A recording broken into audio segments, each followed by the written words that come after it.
Hello, everyone, and welcome to our Fellows Public Presentations. I'm Claudia Rizzini, the Executive Director of the Fellowship Program at the Harvard Radcliffe Institute. I'm very pleased today to introduce Radcliffe Fellow Jen Bervin. Poet Mary Ruffle writes, and I quote, "Jen Bervin's work, all of it, engages the eye, the hand, the ear, and the mind. Her artistry is vast and inclusive, by finesse and intelligence, by curiosity, forbearance, and vision. She knows the unexpected wonder of pattern is everywhere, and that the smallest detail contains enough energy to spawn a universe." End quote. Craft, physical material, and handiwork are as central to Jen's art and as the words themselves. In the physically looming river, thousands of winkling silver sequins create the curves of a scale model of the Mississippi, a monumental effort of hand stitching that stretches over 230 feet, which Jen calculates took as long to stitch as it would have taken to walk the length of the real river.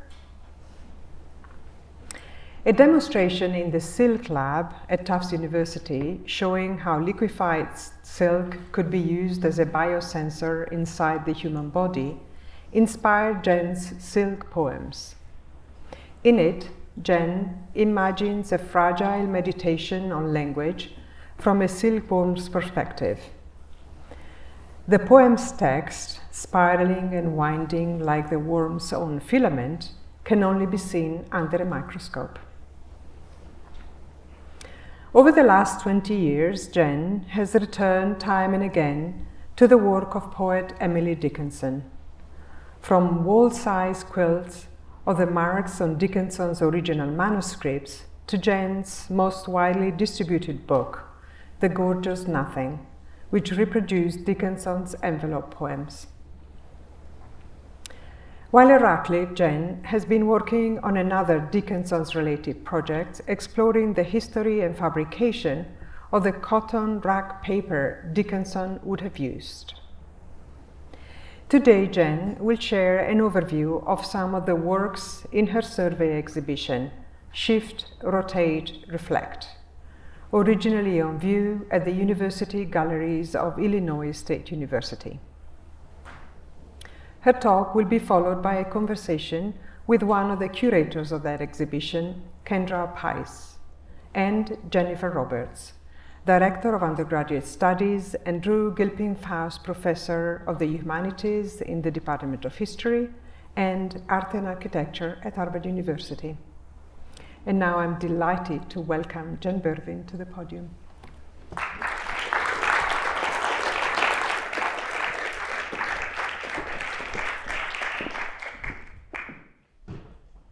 Hello and welcome. Thank you, Claudia. I have many Claudias in the audience. This is so delightful. Happy Lunar New Year and Ramadan to everyone. I'm thrilled to welcome two people I admire very much to join me in conversation after the talk. Kendra Paitz, a National Living Treasure, otherwise known as Chief Curator and Director at University Galleries at Illinois State University. I've had the joy to work with Kendra on multiple exhibitions and books over the course of the decade. Most recently, the monograph publication and survey exhibition, Shift, Rotate, Reflect. We'll be joined by the capacious art historian and artist, Jennifer L. Roberts, whose scholarship focuses on the interface between the arts and natural sciences, the history and theory of craft and materiality, the history of print, and engages with the physics, aesthetics, poetics, and/or politics of outer space. So, why do you even need me up here? Radcliffe is such a special place, and I'm really grateful to be here together. There's some people in the room I'd like to recognize. Please raise your hands as I call if you feel comfortable. Big shout out to my wife, Charlotte Lagarde. Most of you know Charlotte. My wonderful collaborator at the Weissman Preservation Lab, Deborah Mayer.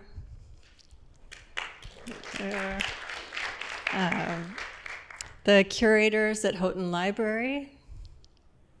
Oh yeah, my introverts. And my Radcliffe research partner, Dream Team, Sylvia, Carissa, and Thomas. Sincere thanks to my fellow fellows. I know it feels redundant to raise your hand in a room you're always in, but other people don't know you, so raise your hand. Thanks. All right.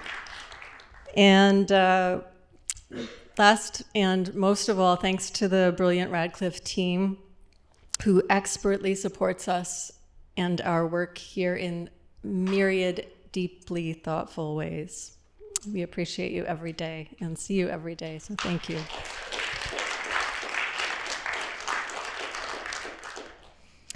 Many of you here and afar have been with me a very long time through your friendship and work for decades, and this means the world to me. I feel lucky to be alive together, making and thinking in parallel, braiding, collaborating, and taking each other in.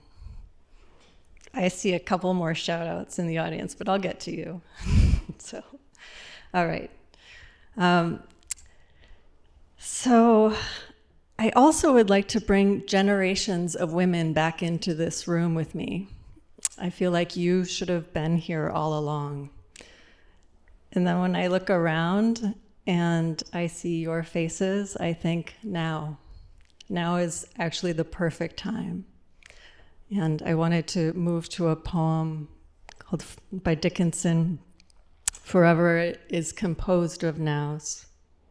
'Tis not a different time, except for infiniteness and latitude of home. From this experienced here, remove the dates.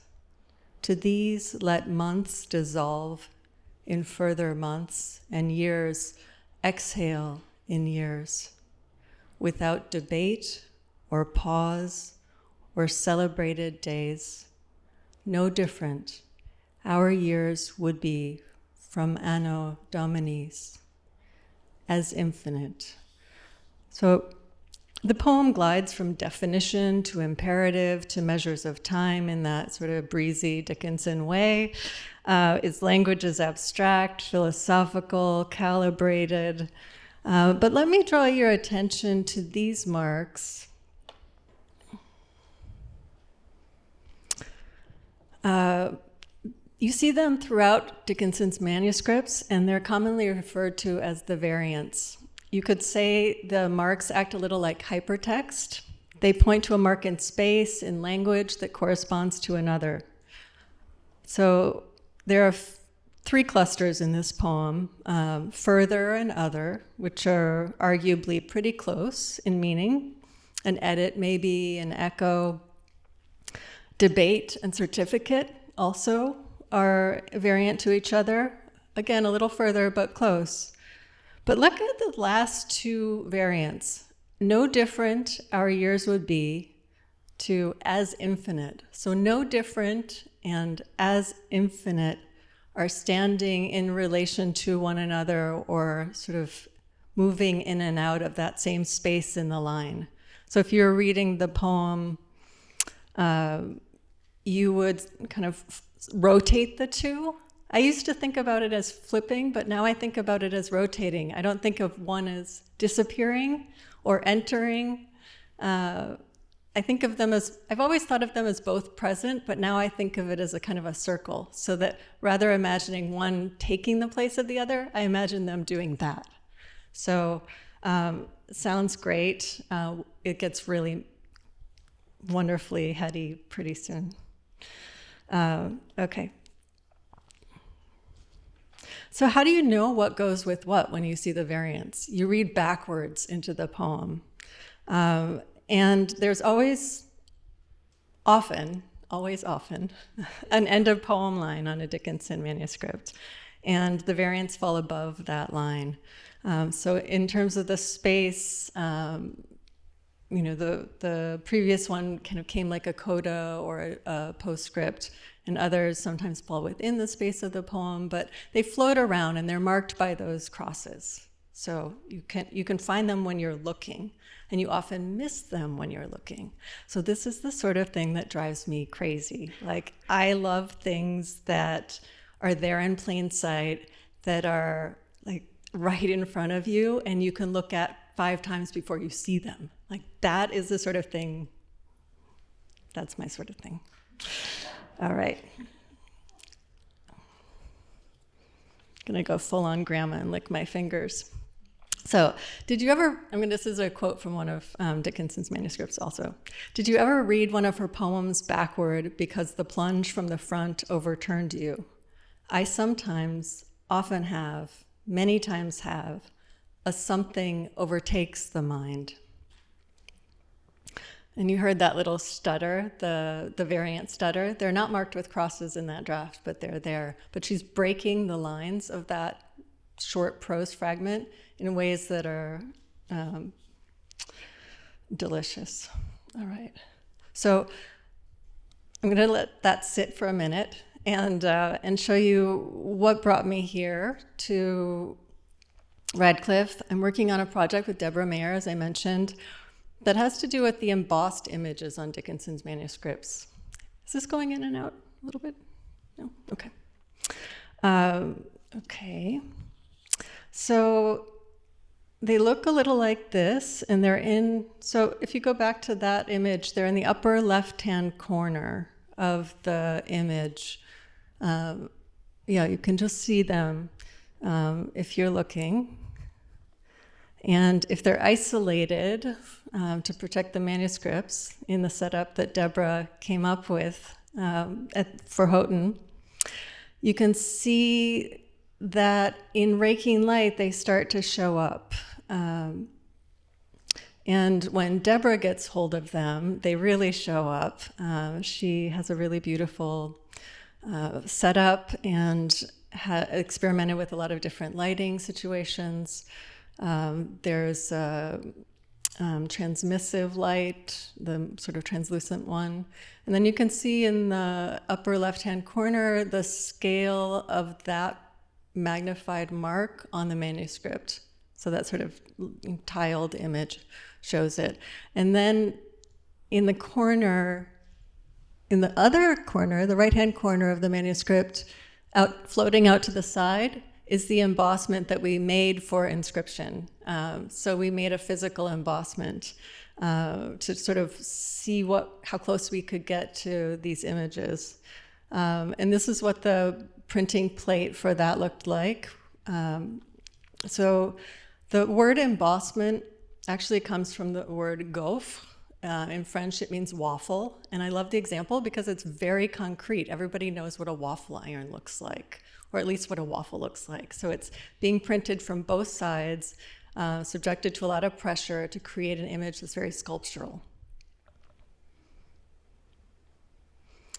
In Dickinson's era, these would have been made differently than embosses that you order today from Shiny Emboss or something like that.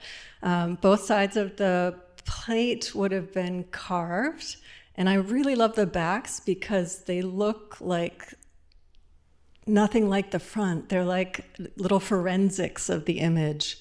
And so I'm really interested to see an emboss of this era, or an embosser of this era, which I've not been able to get my hands on, of this exact kind. They sort of went by the wayside. I'm also really interested in what I'm seeing that I didn't expect to see. Like, these two images are often referred to in scholarship as the queen, which is kind of arguable. And I'm realizing the longer I look that it's not one image, it's two different images. And there are a lot of embosses in the papers like this where it seems like it's one thing because you think you know what you're seeing, but when you realize, when you sort of back off and you don't know what you're seeing, you realize you're seeing two different things. So Deborah transmitted her research and knowledge to imaging services at Harvard Library. Leslie Morris has commissioned a survey of the embossments, and I'm finalizing my notes to give to them so that can start.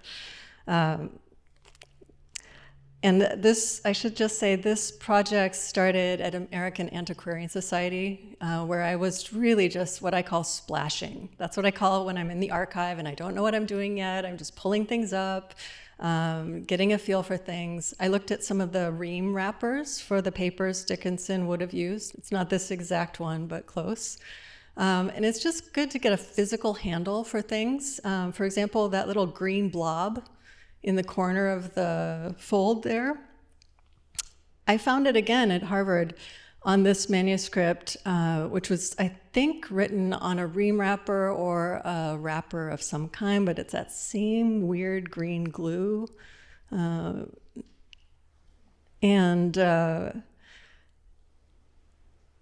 so there are these, sort of material connections that I'm starting to see that are unintended, things that I'm not looking for, but I can also find links between the Harvard ream wrapper and the Amherst ream wrapper and the American Antiquarian wrapper.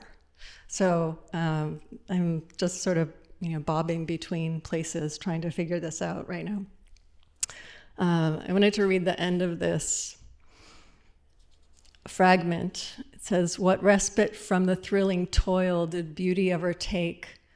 But work might be electric rest to those that magic make." It's pretty beautiful, right? Okay, get ready for the hammer. Yes, so Dickinson is really working very hard to create exquisite poetry on this paper, but it is many, many things too. So that is what I'm trying to get at as well. I'm trying to get this experience of the paper, but I'm also trying to really understand I'm trying to experience the paper itself, and I'm trying to get at the experience that the paper brought to that moment. So there are many hands that touched the paper before Dickinson did, and I think this has a lot to say in response to the poems too. So Dickinson comes of age in the age of paper. She is born in 1830, as is machine-made paper. So we don't really think of paper as new, but her paper is really new. If you're researching mills, it's like impeccable up to 1833 when the hand mills die off, and then boom, it just like goes flat. So that's where I am. I'm in this little window between 1830 and 1889 when Dickinson, or 1886, when Dickinson dies, when I'm trying to figure out what's going on in the world of machine-made paper and why. Why? I care a lot about textiles, but I care a lot about material histories too. And this paper is made from cotton and linen, specifically about 1/4 linen and 3/4 cotton. And if that sounds abstract, think of a dollar bill. Now imagine the dollar bill without any of the printing on it. That is exactly what this paper feels like. It is strong as rocks. It's not going anywhere. It's not fragile, although there are some fragile papers. I mean, no shade to Houghton. And it also has a very long labor history and a history that relates to the mills of the area. So Dickinson's paper is global in material scope, but it's local in manufacture. So American mills in Massachusetts made most of the writing paper during this time. And lest you think of like, oh, handmade paper, that's nice. Think about like 20 tons a day per factory coming out of one of the factories in Holyoke, Mass, one of many. It's of huge industrial scale, and the rags are coming from overseas and from domestic sources. I found this image that I love because it puts together an embosser, the only image I found of who might have made this mark. And it is actually someone hand feeding the sheet and either stamping or hand embossing the folio, which is a folded page. So you have this sort of front and back. And it's kind of perfect because the 19th century is so weird. You have this, letter above it. I don't know if you can see. It's Frederick Douglass writing to Maria Porter for someone who is self-emancipating from enslavement, asking for support. And the little scroll says Lee, Mass. So Lee, Dalton, they're all in the Berkshires, they're very close. And they're all producing this paper because they have basically hacked a very plentiful water system, which was not a neutral water system. It was a water system that was massively important to the indigenous people of the area, where they would meet and nourish and grow and fish. And the damming of the rivers to make the mills cuts into that system. So it's like a very deep cut that this paper industry and many others make on these rivers. And when you add to that the question of who grew this cotton, who grew this linen, who wove it, who spun it, who cut it into cloth, who wore it out, who mended it, who recreated it as other things. There's a lot of history in this cloth. So these are very experienced fibers and very highly processed fibers by the time they come to paper. And I'm really interested in what they can say about what is really a ground of suffering that America created and the Empire of Cotton created. So there's a lot of nuance. There's a little thread I wanted to point out in the word host. This is the threadiest thread I found, and this is my image, not Deborah's, so sorry. You can see hers next, so you can be aspirational about it. So hers is the one to the right, mine is to the left, but that thread shows up in Success is Counted Sweetest. So by those who never succeed. So it's a really serendipitous appearance, right? You can also see some seams from the screens that the paper is made on. Paper is referred to as wove or laid. That's not about the fibers, that's about the screen that those fibers are landing on. So textile people often get confused for good reason. But you see that scar going through under the word miss. And Deborah pointed out this great video of how the paper at that time might have been ruled. Another cloth comes into view.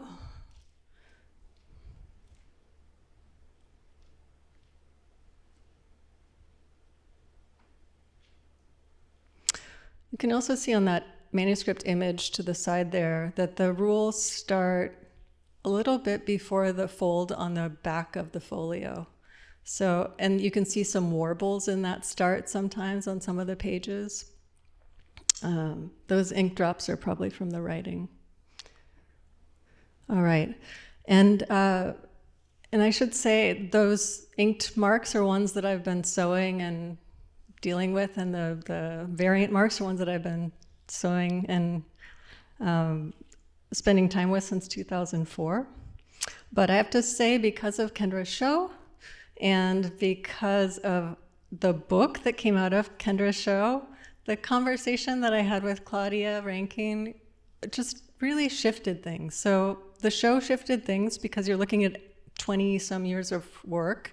But then Claudia and I had this 6-month conversation, and I could not think about things that I'd done the same way. And that was such a gift.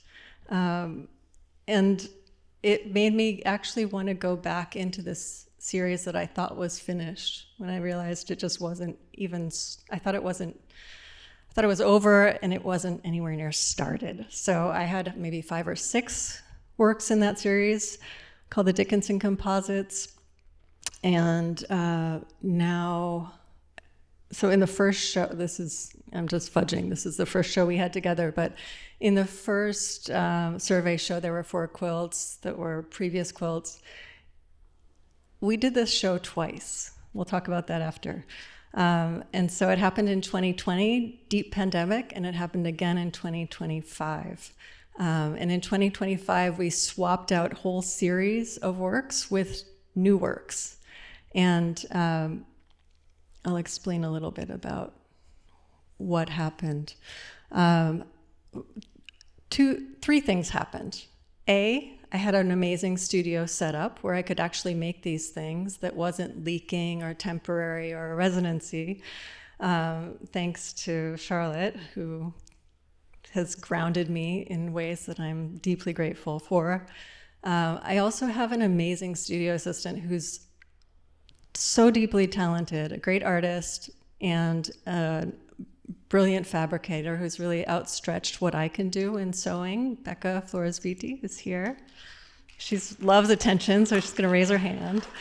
And then the other thing that happened was technology shifted. So the machines, quilting machines, can make those laid line rules pencil thickness, and you can't do that when you're rolling it and stuffing it through a sewing machine.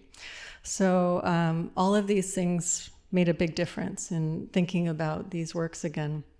And I went in with really different questions. When I made the first 6, I thought, okay, that one looks interesting, and I just went in. You know, we were talking about, this is like some people puzzle like this. I'm like that. I'm like, oh, that looks really good. 16, fascicle 16. That's a hot one.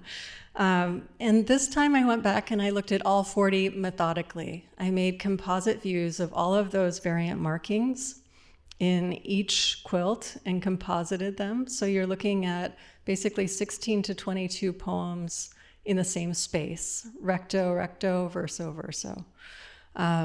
And the end of the poem lines sometimes, and variant text sometimes. So I wanted to think about, in the 40 fascicles in Dickinson's work, what each had to show about how the variants developed, or like how they were different from one another, what they could teach us. And so this one taught me about her downslope redaction. So she never cancels the way I would think to cancel. She cancels that way. And then, Laura will laugh because I was like, is it different in pencil? And then I went back and wondered if it was a media shift. However, so what I'm learning is wild. I thought I kind of had a, kind of reached the end of that. And then only to learn that fascicle 10 is where those variants first show up, those cross marks, and it's full of underlines. It's like terrifying. It's like a hailstorm of underlines. And it's like physically you can feel the system coming into being. And I wouldn't have known. And each one is I'm trying to use each quilt as a way to understand something new. And thanks to collaboration with Becca in the studio, I am not losing my way. And there's one here in the Radcliffe studio, so if you're in the building, pop up, and I'm happy to share. Okay. All right, we're going to take a little breather and talk about river. So it's 230-foot scale model of the Mississippi River. It's hand-sewn in sequins, and it's scale of 1 inch to 1 mile. It took 12 years to make, and it is presented from a geocentric perspective. So it's from inside the earth looking up at the riverbed. So it's an imaginary, a little like the composite is.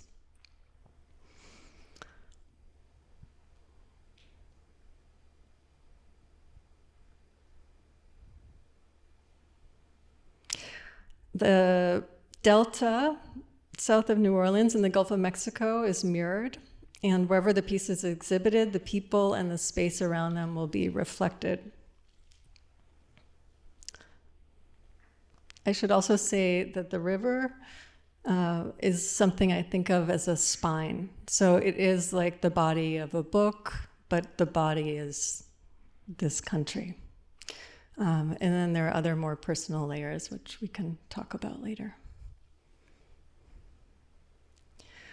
Silk poems is kind of what led me also into some of the material questions around the paper. It's a 7-year research project from 2010 to 2016-17, supported by a grant from Creative Capital. And with this project, I visited more than 30 international textile archives, medical libraries, nanotech, and biomedical labs, as well as sericulture sites in North America, Europe, Middle East, and Asia. Silk's history spans more than 5,000 years. But the thing that got me interested in it was Fio Amanetto's lab at Tufts University. The Silk Lab was and is researching ways to build up from liquefied silk. And I should also say, for those of you who collaborate with scientists, that material science changed the way I build out projects. So that started with silk poems. I started from the material out. And now I think of the paper research as kind of the same. Like, I don't know where I'm going with it. I might say artist book, but I might mean sculpture. You know, it might mean all of those things in time, but it doesn't really help me to think towards a specific thing when I'm just trying to understand something. And so I love kind of living in the questions and living in the experiences and kind of having to pivot and learn how to research differently. So the first thing that I kind of held on to in Fio's lab, I was thinking, okay, here's someone who's researching liquefied silk. Here's a biosensor with nano-inscribed print on it. This is something that's destined for a site inside the body. That moment was like, you know, I couldn't shake it. I couldn't shake it in my imagination. I couldn't shake the import of it. I couldn't shake the idea that if someone needed a biosensor in their body to monitor their health, that that wasn't just a medical space. That was a space of worry, of longing, of hope, of mortality, of, you know, spirit. It was many, many things. And I thought, oh, that's maybe something where maybe I can be useful. So I also just tried to understand it from the scientific perspective. So silk forms in beta sheets, which takes that sort of snaking pattern, a lot like a weft thread in a weaving. And this was another key moment in the research where I realized that the cocoon that the silkworm makes is made using that line. So here's our friend.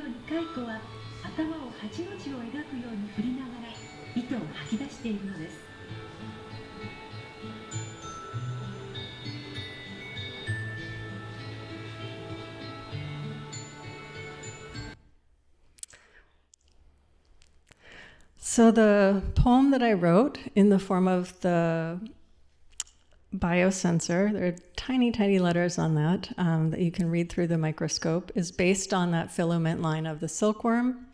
But it's also, there's another collapse in scale. So the filament line is actually like a sausage of the poem extruded into that filament line. So in the sensor, it's kind of encoded into the body. It's not a legible reading copy of the poem. When it's installed in an exhibition, there's a video that goes with a piece by Charlotte Lagarde about the research process to make that readily available to someone who's new. You can look through the microscope, but you can also read the book, which came after the exhibition, actually. So there are some things that follow behind.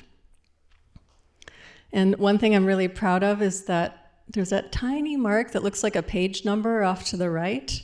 That's actually the space, that's the exact place in the strand where you are in reading the poem. So if you could zoom up in the PDF, it would be accurate, but to the next page, so like a bookbinder, in another century, you would know how to connect all of these things together. All right. One last project. This is a project that's collaborative with Charlotte Lagarde. It's called Sue Wei's Picture of the Turning Sphere. And again, it's, you know, you'll notice there are these brackets on my projects. I'm slow. very upfront about that. Takes me a long time. Charlotte's fast. Takes her less time. We work well that way. Here's a view of the installation at ISU. This is the second one, which I think was the better of the two. And I'm just going to show you a clip from the 4-channel rotation that happens on the other side. 本身玄机也就是一个天文学的概念，其实也包含了一个几何的意思。然后呢，它在这里面呢，就是解析几何里面有一个重要的一个模式，就是说你全等的东西，你如果要把它就是说变换的话，有3种方法，一个是位移，就是 shift， 一个是那个旋转 rotate， 还有呢就是镜面反射 reflection。然后呢，苏慧在这里面居然把3种手法都用到了。I love her clip on dominant strategy, so you'll have to see the piece. But so there's a rotation that moves counterclockwise in that area, piece by, or screen by screen. So as a viewer, you are slowly rotating in a planetary direction. And I should have said at the outset that Su Wei was a poet in the 4th century. This was a poem that has thousands, some would say 8,000 possible readings. And it can be read in these patterned ways. It translates into English as palindrome, but it's really not a palindrome. So I like to show Rory O's modeling of it to communicate just how weird and wonderful it is. It's a poem that Su Wei either embroidered or wove. And it was a poem that was also a letter. She sent it to her husband, who was, there are many different stories that comes up in the piece. I'll leave that part out for now. And just say also that it's based on an astronomical gauge. And so the interview that I showed you with Yulan was one of many. We interviewed a number of Chinese women from different fields, all contemporary, astrophysicists, game theorists, literary scholars, just to get a really kind of eclectic range of perspectives, and to also have the poem voiced through Chinese women's perspectives now. Charlotte and I are obviously visually white, Western. Neither of us are readers or speakers of Mandarin, and yet this poem is incredibly special, and it was new to many of the people we encountered. And so it's a weird thing to be bringing something really special back to a culture or back to attention, but I felt like it was a necessary and tiny step in what Su Wei's poetry deserves. So I was really happy when Rory took up this work. And I was happy for the show. This is our last slide. Oh my God, I'm right on time. We were able to have a lot of programs around the show, and the Su Wei panel was a special delight. So there's Charlotte and me with Monica Lin, who's one of the speakers in the piece from an artist's perspective, and Rory O, who made the app that I just showed you. We were in conversation. I think that one is recorded and will eventually make its way to wider view. And I'm going to start with some silliness that will be the beginning of our conversation. Jennifer, Kendra, please come on up. Thank you.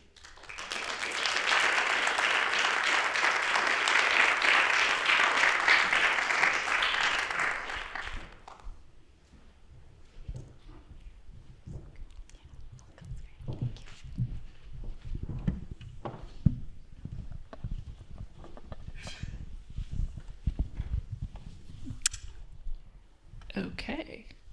What's the silliness you're going to start with? That was it. That's me. Okay. That's me as I'd like to appear. Well, first of all, Jen, I want to thank you for inviting me to be up here with you and Kendra. It's really an honor to be with two people that I admire so very, very much. I was formerly faculty director of the arts here at Radcliffe, maybe 3 or 4 years ago, for a few years, and it's wonderful to be back on the stage and back in these kinds of conversations, which can really only happen here. I've tried to replicate them outside of this space, and it's very hard to do. So it's an honor to be up here with you, and I'm especially glad that it means that perhaps the two of you could talk a little bit about your collaboration around all of this work and in the survey show. Something that I especially admire about your work, of course, is its collaborative quality, the way you're co-creating with so many different people, creatures, materials. But I think one form of artistic collaboration that often stays under the radar is the collaboration that happens between a curator and an artist. There's so much co-creating going on in the act of putting a show together, doing the programming, installing, and I hope we can talk a little bit about that today, because it's something that's really special about the both of you. And maybe we could just start with this question of broad interdisciplinary audiences. Something that's also very special about the Radcliffe is that in any one of these talks, almost every discipline in the university is represented in these chairs. There's scientists here, social scientists, historians, artists, art historians.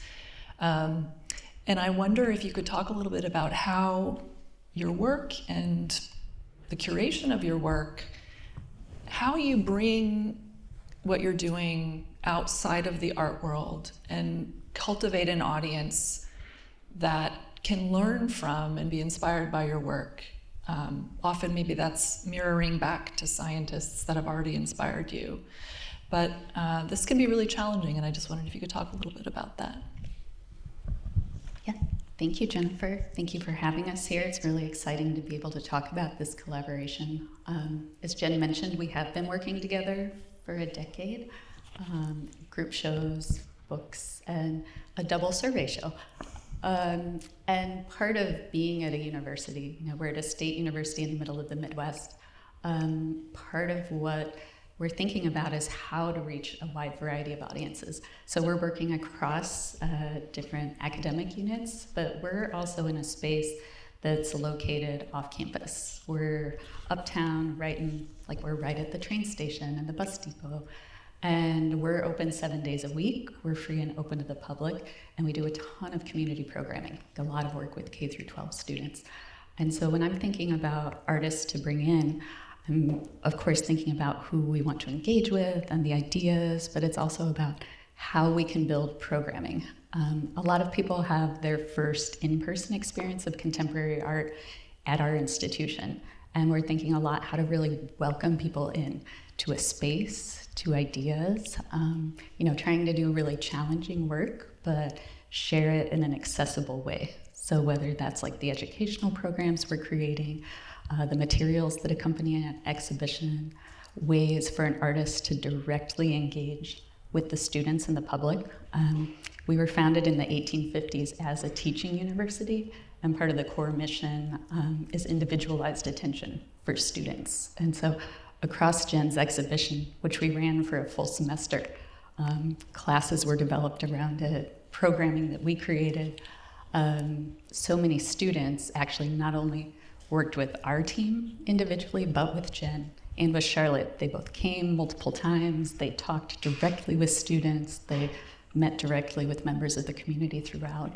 And it was a really exciting way to think about, because we've worked together so long, we could really think through what are the possibilities of the work, not just the logistics of how do you bring this really materially and conceptually rich work to bear in a space, but how do you then use that to really interact with people?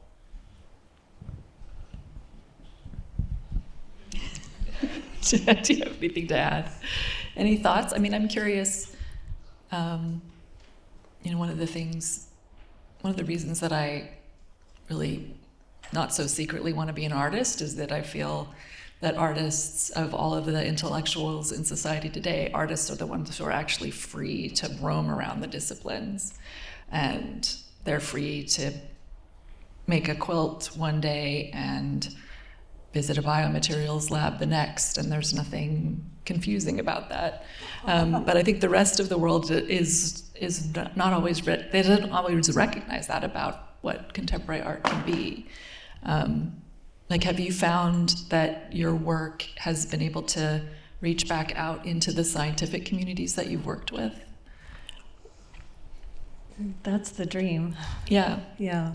I'm really shy sometimes. Mm-hmm. And I am the type of person who has no problem asking to go see something or to take a lab tour, but I feel like I almost have to be like 75% of the way into the project before I dare come have the conversation. And I used to be ashamed of that, and now I kind of like that. But I start the conversation earlier. I'm less hesitant because I think it actually develops in a much more exciting way when you can. But, Deborah will tell you, like, sometimes I'm all in and sometimes I'm just like off in the archives doing who knows what, and then I drop back in. So it takes time for me to digest things in a meaningful way too. So there are these different time scales, project time scales, but also, reflective time scales. Right. I think the time scale question is really interesting to me as well. It's not always just intellectual differences that keep communities from communicating. It's often just that they're on a different time schedule. They move around differently in time. But I think something that I so love about your work is that for all of the gradualness of its development and your own shyness, it's incredibly welcoming and inviting as a practice in almost every respect. And I'm thinking in particular about the way that, so for example, the river piece, the way that your work has always a kind of switch or reversal where you invite the viewer or the audience over to the other side of the object, to be in this world you've created with you. So the river, for example, the river piece, as you said, it's geocentric, which means that instead of imagining the viewer looking down at the river from outer space, they're in the center of the earth looking up at it. Or I like to think, just lying at the bottom of the river almost, looking up. And that's a really radical shift in perspective, and it's there in your embossing work too, the way you want to get behind the emboss and look at it from the inside or from the back. Obviously, the beautiful film of the embroidery from below. I was thinking about how we often talk about the overview effect when astronauts go up into space and look down at the Earth, and they have this totally new, their lives change after that. But you give us, I'm going to say, you give us the underview effect. You're giving us a kind of deep internal material perspective, and you're inviting the viewer into that. And you're really making a sphere, an armillary sphere for the audience to come in. And that's really difficult to do, to bring someone inside your work that way. And I suppose this is also a comment that I'm directing at Kendra, and sort of how do you preserve that in the space of a gallery? Because, the river piece doesn't work unless you actually install it. And that must be an incredibly complex operation, especially working with Jen's work, which is, again, that's so delicate, preserving that sense of invitation. I mean, that's why we had to do it twice. So part of, you mentioned the relationship between an artist and a curator. So part of Jen's and my discussions early on about doing a survey exhibition, we're thinking about what are those core projects, how can they flow together, what are the ties between them. But as an institution, you're also thinking about like your architectural space. What are its capacities? What are its limitations? What can it do? How does your audience move through? River premiered at the Des Moines Arts Center. You saw some great pictures of that in Jen's presentation, where it was installed on the ceiling as it was originally intended. And you could sort of get that sense of that geocentric point of view. Part of our discussion in terms of like needing River to be a part of the survey, you can sort of see in the back corner our ceiling. Our ceiling doesn't lend itself anywhere in the space to installing River. Another feature of our building is that it's amazing that we're out in the community. We're also under a parking deck, so we're dealing with like some vibrations and some sound with it too. It's a very active, dynamic space. But part of thinking about River and how to bring it in, one of the things the piece requires is natural light. And so there's this big rounded bank of windows right in front of the view you're seeing here. And so we did some calculations, like what could happen if River wrapped a space instead of walking under it?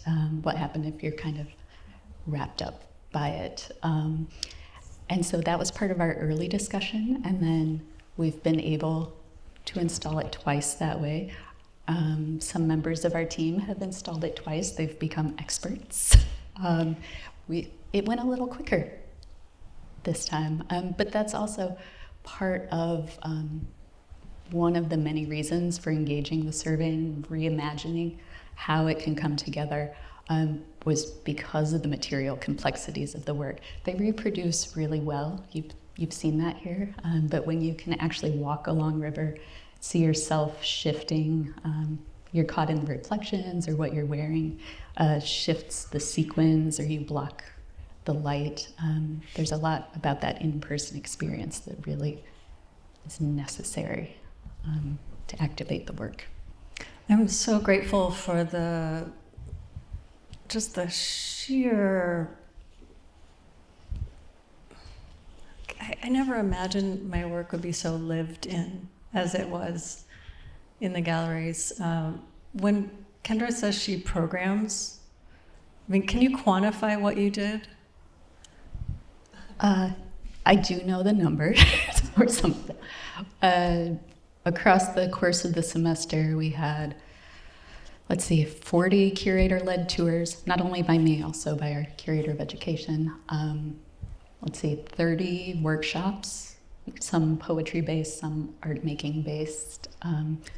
30 other events like the panel discussion about souffle, like Jen's lecture, like Charlotte meeting with video students. I think 14 other just like class visits that didn't include a tour or workshop. One art history seminar based on text and textiles. Melissa Johnson, like one of our dear collaborators, built her entire semester around the show, and the class met in our space every week. So for 3 hours every week they were there looking at Jen's work, reading about it, reading alongside it, even learning how to embroider within the space. Right now, actually, at the airport in our town, there's an exhibition of work made by the students in that course, curated by students in that course, who are also our students at the gallery. What you see here is this is the Normal Community High School Experimental Ensemble. So these are high school musicians. This is the third time I've collaborated with them. They have an incredible teacher, Stephen Robinson, who's second from the left, and Zachary Sargent on the left, far left. But early in the show, they came in, we did a tour, we talked about the work. They researched Jen's work all semester. They composed experimental scores inspired primarily by River, but some of the other works.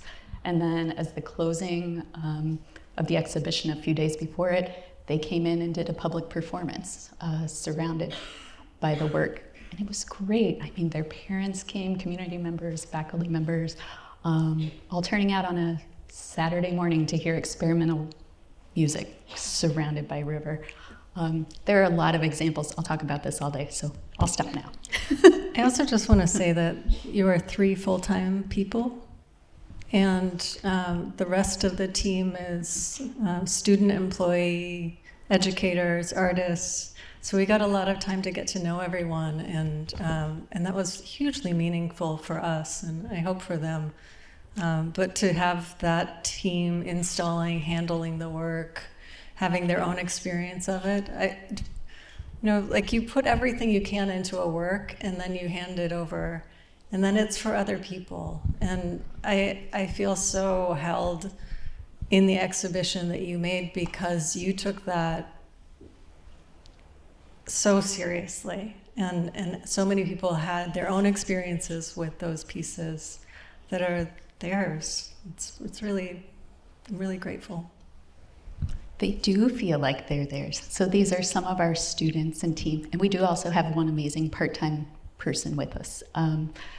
But yeah, some of these students have like specifically itemized for us like how experiencing Jen's work and talking with her and Charlotte have changed their entire kind of thought process around their work and their making and the why of it. And if perhaps they felt like they had mastered whatever medium they were working with, suddenly they felt like, oh, well, that's not really enough to know how to use paint. Why am I engaging with this idea or these materials, and how does it connect with other people? And so I also just want to say Deanna Frid, the artist who's exhibiting at the gallery now, is in that image too. So another person I think of as an art sister.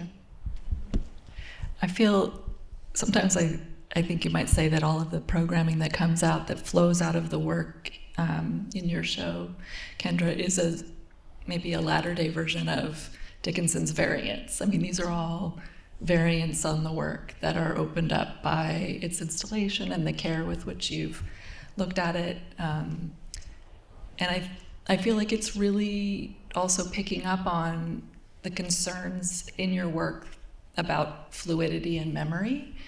I love that you're working on paper. I think it's absolutely appropriate and necessary that you're working on paper, because paper is this substance that's sort of both fluid and suspended and fixed. It's a kind of memory of a fluid that's held in this particular shape. And all of your work seems to me to be about, how do we capture this tenuous state of existence between flexibility and fluidity and memory? How do we remember flow? And I remember when I had the great pleasure of looking at a Dickinson manuscript with Jen at the Houghton Library maybe 3 or 4 years ago, and we were talking about the little X, the cross variant marks, and I think it was your brilliance with fluidity that made me realize that I was now forever going to think about those marks as little faucet handles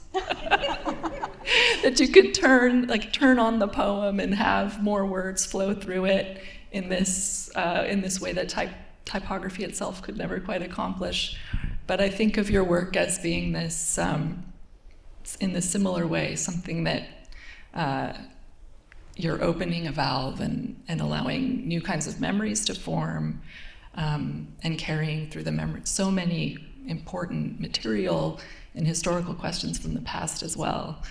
I guess that's not a question, but it's just a comment that it's been such a pleasure to watch your work develop and then see how its spirit is so perfectly captured in Kendra's work as well. So I have to say that you're a little bit of a spirit guide in the project too, because of your practice of close looking and deep looking. I would love to write like you, but we all have our special gifts. But that sense that the archive can be a world, and a very deep one, that so comes from you, and I'm really grateful. Well, it's now 1:00, and the other nice thing about the Radcliffe is that talks never go over here. So we're going to stop for now. I want to thank everyone for being here, our audience here in the audience, and then also online. We hope that you will join us for future Radcliffe programming, and you can find out about future programs and watch videos of this and past events at radcliffe.harvard.edu. Thank you, everyone.